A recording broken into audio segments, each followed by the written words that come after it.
হাতী গাড়ী বাগান থকা লোকে পাইছে অৰুণোদয়ৰ ধন আঁচনি বঞ্চিত মহিলাই ঘেৰাও কৰিলে বুথ সভাপতিৰ ঘৰ ডুমডুমাৰ কাকজানত অৰুণোদয় আঁচনিৰ পৰা বঞ্চিত মহিলাই ঘেৰাও কৰিলে বিজেপিৰ বুথ সভাপতিৰ বাসগৃহ বিশেষভাৱে সক্ষম বিধৱা মহিলাক বঞ্চিত কৰি হাতী গাড়ী থকা ধনী পৰিয়ালক অৰুণোদয় আঁচনি দিয়াৰ অভিযোগ একাংশ মহিলাৰ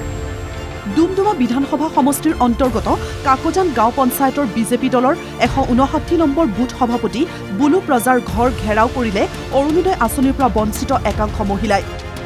বিগত 2 বছৰৰ পৰা অৰুণোদয় আঁচনি লাভ কৰি থকা মহিলাৰ নাম আঁচনিৰ পৰা কাটি দিয়াৰ অভিযোগ উঠিছে সেই ক্ষোভ এইসকল মহিলাৰ বুলু বজাৰ ঘৰত এই কাৰণে আহিব লগা হল এতিয়া মানে আমাৰ কাকজান পঞ্চায়ত 1 নং আৰু 2 নং মানে 2 নং হেৰিয়ৰ মানে কি 200 গৰাকী আহিছে বুলি কৈছে 200 গৰাকী মহিলাই অৰুণোদয় পাব বুলি কৈছে কিন্তু 200 গৰাকী ভিতৰত আমি লিষ্টখনত চাইছো 179 গৰাকী আহিছে লিষ্টখনত আহিছে আৰু পুৰণা যিবিলাকে 850 টকাৰ পৰা পাই আহিছে পুৰণা তেওঁলোকৰ নাম কাটি দিছে তেওঁলোকৰ নাম কাটিছে আৰু নতুনকে মানে তেওঁলোকে হেখিনি ভৰাইছে তে পুৰণা খিনি কি কাৰণে কটা গল হেতু মানে আমি উত্তৰ বিচাৰিছো আপুনি আগতে পাইছিলো এতিয়া 3 বছৰ মান হ'ল এতিয়া কাটি দিলে নেপালো কি কাৰণে কাটিছে কেলে আমিতো পাব লাগে পাব পোৱা যোগ্য উত্তপ্ত পৰিস্থিতি নগাঁৱৰ ডুমডুমিয়া গাঁও পঞ্চায়ততো অৰ্ধ শতাধিক মহিলাই উত্তপ্ত কৰিলে ওপৰ ডুমডুমিয়া গাঁও পঞ্চায়ত ডুমডুমিয়াত অৰুণোদয় 3.0 পোহৰলৈ আহিছে অনিয়ম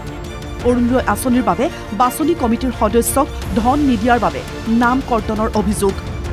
অৰুণোদয় আঁচনিৰ বাবে বাছনি কৰা কমিটিৰ সদস্য এজনক জবাবদিহি কৰিলে ৰাইজে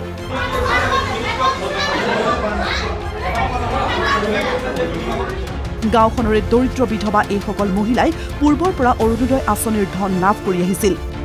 অভিযোগ অনুসৰি পূৰ্বৰে পৰা অৰুণোদয় আঁচনিৰ ধন লাভ কৰি অহা মহিলাসকলৰ পৰা উৎকোচ নাপাই অযোগ্য হিতাধিকাৰীৰ পৰা উৎকোচ লৈ অৰুণোদয় আঁচনিত নাম অন্তৰ্ভুক্ত কৰা হৈছে আমি জৈৱ ৰেখাৰ তলৰ মানুহ আমাৰ এতিয়াই নহয় এখন কাৰ্টত ধৰক 40 কেজিকৈ চাউল পাওঁ দুখীয়া দৰিদ্ৰকহে দিছে চাউলখিনি এতিয়া ধৰ অৰুণোদয়টো এতিয়া দুখীয়া মানুহে পাব লাগে নে ধনী মানুহে পাব লাগে সেইটো কাৰণে ধৰ নামটো কাটিছে সেইটো কাৰণে ধৰক